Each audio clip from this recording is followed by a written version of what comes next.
Hey everyone, and welcome back to my channel. So in today's episode, we're going to go over the crypto markets. So we have Bitcoin edging up to nearly all-time highs.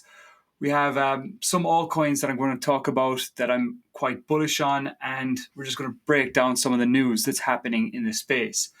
So before I get into this video, I just want to make clear whatever I say in this video should not be considered financial advice, and I'd advise you to do your own research before you buy any cryptocurrency. Okay, with all that said, now let's get into today's video. Okay, straight up we have Bitcoin. So Bitcoin is edging up here to near all-time highs. So as of recording, it's coming in at $106,200,000. What's interesting at Bitcoin is it actually made history this week. So you can see here it actually put in the highest weekly candle on record. So that candle closed roughly at 106,500. And yes, this is incredibly bullish for Bitcoin. And what's even more exciting is that since we have Bitcoin now pushing up to the all-time highs, we do see that the Bitcoin dominance chart is starting to roll over here. So as of last week, we did have the Bitcoin dominance come back up, and it was showing that the altcoins were lagging. But it is now nice to see that that this is starting to roll over. So that's showing that there is some money going into the altcoin space. So we do also have the USDT dominance. Now this is starting to roll over again, as you can see here on the chart. Now I would like it to break this diagonal trend line. I hope it doesn't just put in a double bottom bounce. I want to see it to break this trend line, and that will indicate a lot of money to flow into the crypto space. Now I do have a target of about 3.82% on the Bitcoin dominance. And as you can see, that is lining up with previous points of support here. And in my opinion, that would be a great time to take profits and completely get out of the altcoin space. Because I do believe when the USDT dominance gets to there, that, in my opinion, would probably be the peak in the market. So moving on to the others chart. So this is the total crypto market cap, excluding the top 10 cryptos. So as you can see in this chart here, it is starting to just break out of this diagonal trend line. Now, if this does happen, you will see some explosive growth in the altcoin space. Now, this chart is also very similar to the total 2 chart. So as you can see here, it's just coming right up to this trend line. So some charts that I am bullish on, I'm bullish on Jupiter. So I'm actually currently long Jupiter, as it did have this double bottom here, and my entry was roughly at around 48 cents. So I am currently in profit.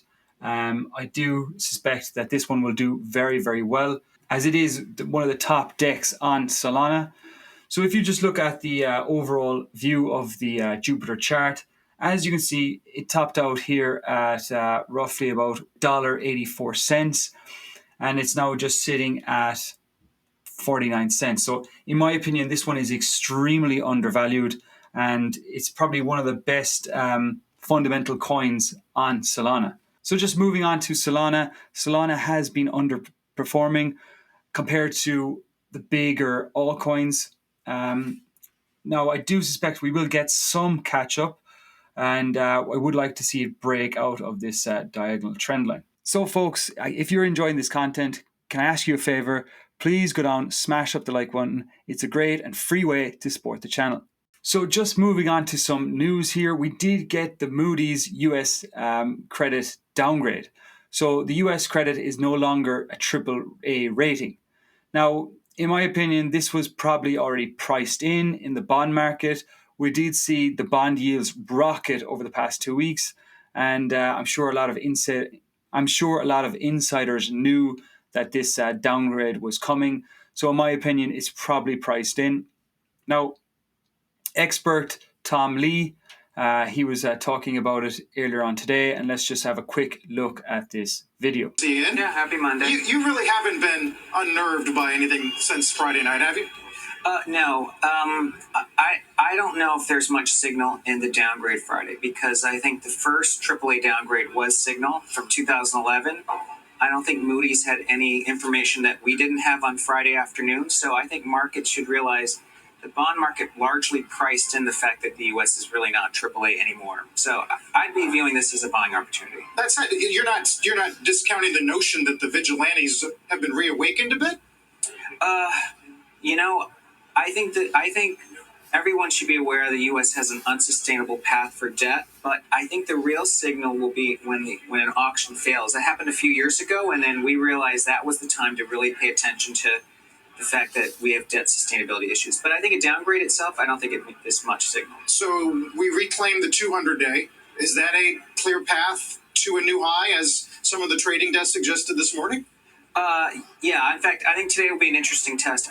I'm assuming today's pullback's going to be really shallow, might even close positive, because most investors rage sold at the bottom in April, and then they doubted. I hadn't heard that. Yeah, That's a good one. Is that Yeah, your own, or have you heard that other places? I've heard that. Yeah. Rage sold. Yeah. Sorry, go ahead. And so as the markets climbed, a lot of people sort of doubted, thought it was a rally that would fail. And so I think there's $7 trillion cash on the sidelines, enormous skepticism from our institutional clients, and a lot of folks sort of bet outside the U.S. So I think there's going to be a lot of chasing into year end. So I do agree what Tom Lee had to say there. And you could also make the argument, due to the Moody's downgrade, this is actually a bullish case for Bitcoin.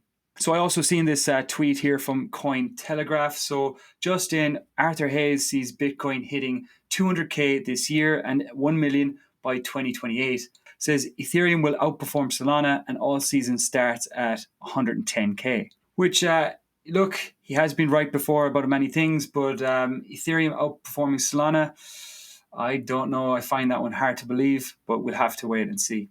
So we have only 8 days left until we have the Bitcoin conference in Las Vegas. So here you have the key speakers that are attending this conference. Now, I'm looking forward to this. This will be very, very bullish for Bitcoin and also the Please meme coin. So if you watch previous videos, you know that I'm very bullish on the Please meme coin. This one is based on JD Vance. And, I've been talking about this one.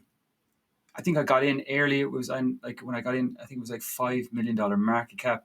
I've been bullish ever since. I did take profits here. I think it was roughly about 35 million.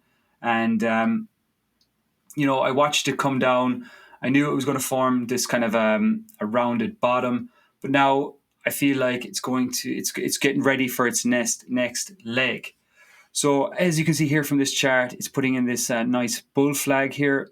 It's currently sitting at a $10.2 million market cap.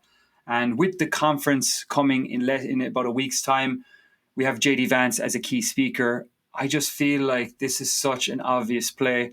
And, even when the conference is over, I will still remain very, very bullish, as there's just so many catalysts that could just send this one to the moon, as we have JD Vance is the Vice President of the United States. He has the highest percentage of being the next president of the United States at the current moment. So definitely keeping my eyes on Please meme coin. So there you have it, folks. That's all the news I have for you today. If you got value out of this one, please go down, smash up the like, hit the subscribe, and I will see you in the next video.